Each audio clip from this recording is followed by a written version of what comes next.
이 복된 시간에 주시는 하나님의 말씀은 예레미야 애가 4장 11절에서 22절까지 말씀입니다. 예레미야 애가 4장 11절에서 22절까지 말씀.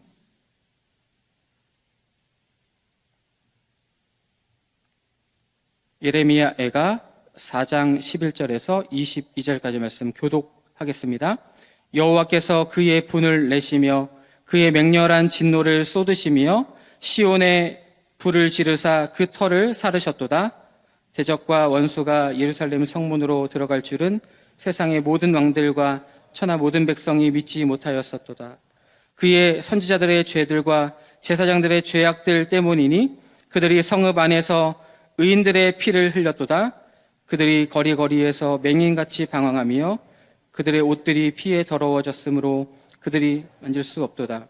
사람들이 그들에게 외쳐 이르기를 저리 가라 부정하다, 저리 가라 저리 가라 만지지 말라 하였으며 그들이 도망하여 방황할 때에 이방인들이 말하기를 그들이 다시는 여기서 살지 못하리라 하였도다. 여호와께서 노하여 그들을 흩으시고 다시는 돌보지 아니하시리니 그들이 제사장들을 높이지 아니하였으며 장로들을 대접하지 아니하였음이로다. 우리가 헛되이 도움을 바라므로 우리 눈이 상하며 우리를 구원하지 못할 나라를 바라보고 바라보았도다. 그들이 우리의 걸음을 엿보니 우리가 거리마다 다 다닐 수 없으며 우리의 끝이 가깝고 우리의 날들이 다하였으며 우리의 종말이 이르렀도다. 우리를 뒤쫓는 자들이 하늘의 독수리들보다 빠르며 산꼭대기까지도 뒤쫓으며 광야에서도 우리를 잡으려고 매복하였도다. 우리의 콧김 곧 여호와께서 기름 부으신 자가 그들의 함정에 빠졌으며 우리가 그를 가리키며 전에 이르기를 우리가 그의 그늘 아래서 이방인들 중에 살겠다 하던 자로다. 우스 땅에 사는 딸 에돔아 즐거워하며 기뻐하라. 잔이 내게도 이를지니 내가 취하여 벌거벗으리라. 딸 시온아 내 죄악의 형벌이 다하였으니 주께서 다시는 너로 사로잡혀 가지 아니하게 하시리로다. 딸 에돔아 주께서 내 죄악을 벌하시며 내 허물을 드러내시리로다. 아멘. 영광스러운 교회의 위상을 잃지 말라. 영광스러운 교회의 위상을 잃지 말라라는 제목으로 말씀 나누겠습니다. 어제 말씀을 통해 무너진 예루살렘의 참상을 함께 살펴보았다고 한다면 11절 말씀부터는 왜 예루살렘이 무너지는 참상을 경험하게 되었는지 그 원인을 구체적으로 밝힙니다. 이미 앞선 1절부터 10절까지의 내용을 통해 구체적인 참상을 살펴보았는데요. 11절의 말씀은 이 참상 회복의 불가능한 상태를 더 확실하게 말해줍니다. 4장 11절에 보시면 여호와께서 그의 분을 내시며 그의 맹렬한 진노를 쏟으시며 시온에 불을 지르사 그 터를 사르셨도다. 오늘 이 말씀의 이 후반부에 보시면 그 터를 사르셨다라고 하는 표현이 나오죠. 이에 대해 성경학자들은 터를 살랐던 것이 기초까지 완전히 파괴시키시는 하나님의 심판을 묘사하는 것이다 라고 말합니다. 회복의 여지를 남기지 않는 철저한 멸망을 보여준다고 말합니다. 이와 같은 철저한 멸망이 누구 때문에 왔습니까? 죄를 인정하기를 좋아하지 않는 사람들은 11절의 말씀을 근거로 하나님이 원인이다 라고 말할지 모르겠습니다. 그러나 하나님이 모든 일의 원인이라고 말하는 것과 하나님이 근원이다 라고 말하는 것은 다르죠. 모든 것은 하나님께로부터 나올 수 있다라고 하는 측면에서 하나님은 이 모든 일의 근원이 되십니다. 그러나 하나님은 이 모든 일의 원인은 아니시죠. 그렇다면 예루살렘이 철저한 멸망을 경험하게 된 원인이 무엇입니까? 13절의 말씀에서 선지자들의 죄와 제사장들의 죄악 때문이라고 성경은 분명하게 말합니다. 종교 지도자들은 14절에서 옷들이 피에 더러워졌고 15절에서 사람들이 저리 가라 부정하다 저리 가라 만지지 말라 말하는 지경에 이르게 되었죠. 이는 하나님의 거룩한 표상인 종교 지도자들이 죄악을 행함으로 거룩함과 존귀함을 잃어버렸음을 아주 잘 보여주고 있습니다. 이를 통해 알 수 있는 첫 번째 교훈이 무엇일까요? 교회의 영적 지도자들이 죄악 가운데 있다면 하나님의 진노를 경험하게 되고 그 결과 교회 공동체 역시도 하늘의 영광과 존귀함을 상실하게 된다는 사실이죠. 사랑하는 새로남의 교우 여러분, 먼저는 우리 교회의 영적 지도자이신 담임 목사님을 위해서 날마다 기도해 주시기 바랍니다. 부교역자들을 위해서 기도해 주시기 바랍니다. 지금까지 정도 목회의 길을 걸어오신 사랑하는 담임 목사님을 계속해서 하나님께서 거룩함으로 덧입혀 주시도록 우리는 계속해서 기도해야 될 줄 믿습니다. 또한 우리 교회 장로님을 비롯한 교회의 직분자들, 그리고 평신도 지도자이신 순장님들도 마찬가지죠. 순장님들이 거룩함을 지켜내야 각 소그룹 공동체 역시도 하늘의 영광과 존귀함을 잃지 않게 되는 것입니다. 바라기는 교회 안에 깨어있는 믿음의 사람들, 특별히 영적인 지도자들이 거룩함을 지켜내므로 교회의 영광과 존귀를 유지하는 가운데 마태복음 5장 13절의 말씀처럼 세상의 빛과 소금된 역할을 잘 감당할 수 있기를 예수 이름으로 축복합니다.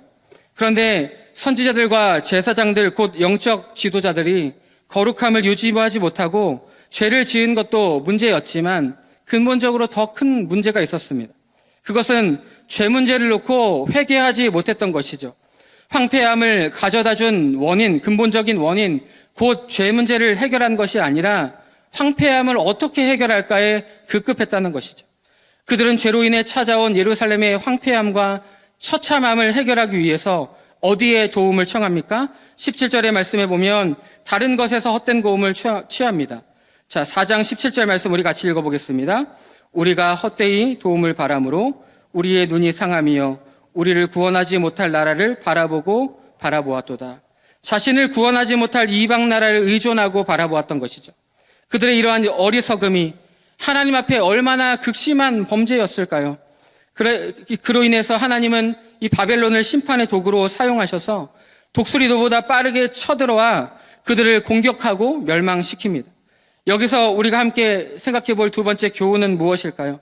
사면 초과의 이스라엘이 여호와 하나님을 의지하지 않고 이방의 헛된 도움을 구한 모습과 그 결과를 통해 교회는 위기 앞에 무엇을 해야 되는지를 생각하게 만듭니다.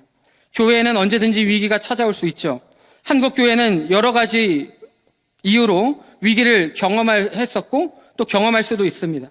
그럴 때 교회는 어떤 스탠스를 취해야만 하겠습니까? 교회는 위기 앞에서도 여호와 하나님께로 돌아가야만 합니다. 호세아 5장 6장 1절의 말씀처럼 오직 여호와께 돌아가야만 합니다. 문제에 대한 바른 인식을 하지 못한다면 허공을 치며 싸우는 일이 되겠죠. 문제 앞에서도 오직 시편 46편 1절의 말씀처럼 하나님만이 환난 날에 만날 큰 도움이시라고 하는 이 고백을 가지고 여호와 하나님께 돌아가야 될 줄 믿습니다. 시편 46편 1절 말씀입니다. 하나님은 우리의 피난처시요 힘이시니 환난 중에 만날 큰 도움이시라. 다른 어떤 것에서 도움을 구하는 어리석음에 빠지지 말고 하나님께로 말씀으로 복음으로 돌아가야 될 줄 믿습니다. 교회의 위기 속에 세상에서 방법을 찾지 말아야 될 줄 믿습니다. 그렇게 함으로 하나님 외에 다른 곳에 도움을 구하는 어리석음에 빠지지 않는 우리 모두가 될 수 있기를 예수 이름으로 축복합니다. 왜 우리는 여호와 하나님께 돌아가야만 합니까? 호사야 6장 1절 말씀에 오라 우리가 여호와께로 돌아가자. 여호와께서 우리를 찢으셨으나 도로 낫게 하실 것이요 우리를 치셨으나 싸매어 주실 것임이라. 오늘 말씀의 초두에서 다루었던 이 11절의 말씀에서 하나님의 맹렬한 진노의 불은 그 시온과 터를 살랐다고 했던 것을 기억하시죠. 사실 이는 기초까지 진멸하셔서 회복의 여지를 없이 하시는 하나님의 이 맹렬한 진노를 보여주는 묘사입니다.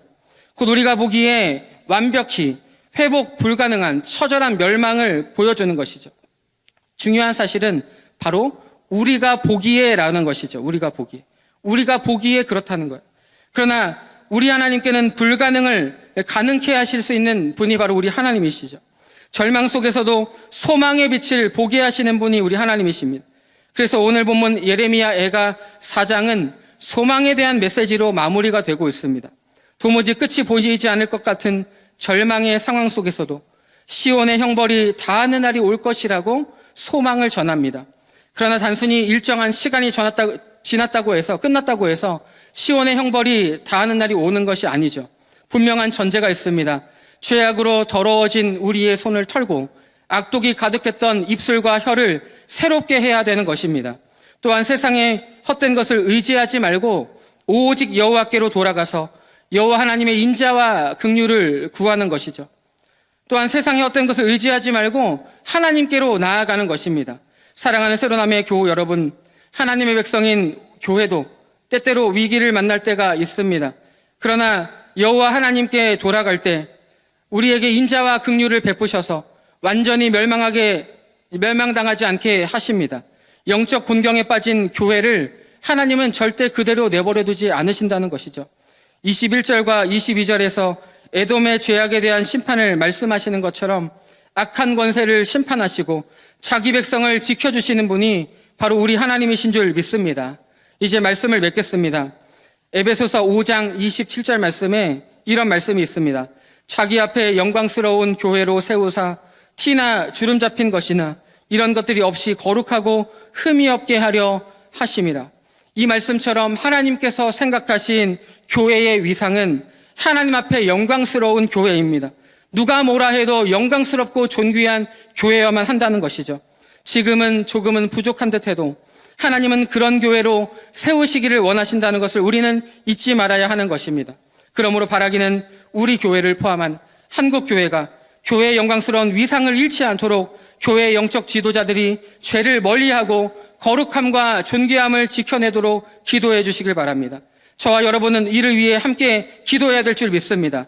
또한 교회 위기의 시대를 마주하고 있습니다. 그럼에도 불구하고 교회가 세상을 닮아가기에 안달이 나지 않고 세상의 헛된 방법들을 의존하지 않으며 오직 여호와 하나님께 인자와 긍휼을 구함으로 영광스러운 교회의 위상을 잃지 않기를 예수 이름으로 축복합니다. 저와 여러분은 주님 앞에 영광스러운 교회입니다. 오늘 하루도 이러한 영적 자부심을 가지고 영광스러운 교회답게 성도답게 살 수 있는 우리 모두가 될 수 있기를 예수 이름으로 축복합니다.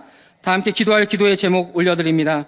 교회 안에 첫 번째, 교회 안에 깨어있는 믿음의 사람들, 특별히 영적 지도자들이 거룩함을 지켜내므로 교회의 영광과 존귀함을 잃지 않고 세상의 빛과 소금 된 역할을 잘 감당하게 하여 주시옵소서. 둘째, 교회가 위기를 만난다 하더라도 세상의 헛된 것을 구하거나 의존하지 않게 하시고 오직 여호와 하나님께 돌아가서 인자와 긍휼을 베푸시는 하나님의 은혜를 경험하는 교회가 되게 하여 주시옵소서. 세 번째, 하나님 앞에 영광스러운 교회로 세우셨음을 날마다 기억하며 오늘 하루도 우리 모두가 영광스러운 교회답게 살아가는 성도가 되게 하여 주옵소서. 이런 기도 제목들로 기도하시면 좋겠습니다. 기도합니다. 하나님 아버지 감사합니다. 하나님 오늘 말씀을 통하여서 교회가 어떠한 위상을 지켜내야만 하는지 다시금 영광스러운 교회를 세우시기 원하시는 하나님의 마음을 깨닫게 하심에 감사합니다. 교회 안에 있는 깨어있는 믿음의 사람들, 영적인 지도자들이 거룩함과 또 존귀함을 잃지 않게 하여 주시옵시고 교회의 영광과 존귀함이 이뤄지지 않는 복된 교회 될 수 있도록 인도하여 주옵소서.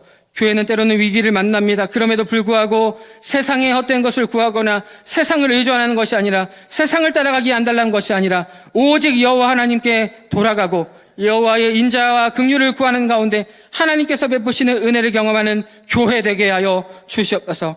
하나님 앞에 영광스러운 교회로 세우시길 원하시는 하나님의 비전, 하나님 이루기를 원합니다. 우리가 그런 성도요, 그런 교회라는 자부심을 잃지 않으며 오늘도 그런 영광스러운 교회로 주님 앞에 세워지는 우리 모두가 되게 하여 주옵소서. 감사하며 거룩하신 예수님 이름으로 기도드립니다. 아멘.